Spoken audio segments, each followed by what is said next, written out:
দেন 5,000 টাকা। কিসের টাকা? তোদের লজ্জা লাগে না? ভাই বোনের মতো একটা পবিত্র সম্পর্কে দোহাই দিয়ে টাকা আদায় করতে? ব্যবসা শুরু করিস, ব্যবসা।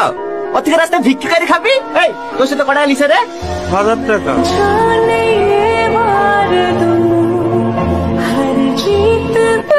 কথাটা তো শুনেন। এই তোর এই নোংরা মুখে আমাকে ভাই বলে রাখবি নি। তুই কারোর বল হওয়া যোগ্য না। অতাই যদি টাকার প্রয়োজন হয় তাহলে বাইরে বেড়ে কি নাচ গানা দেখা অনেক টাকা পা।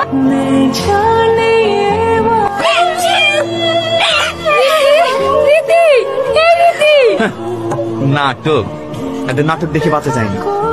এই চোট দাঁড়ান, আপনি কি জানেন ও এই টাকাগুলো কিসের জন্য নিচ্ছিল? কিসের জন্য আবার?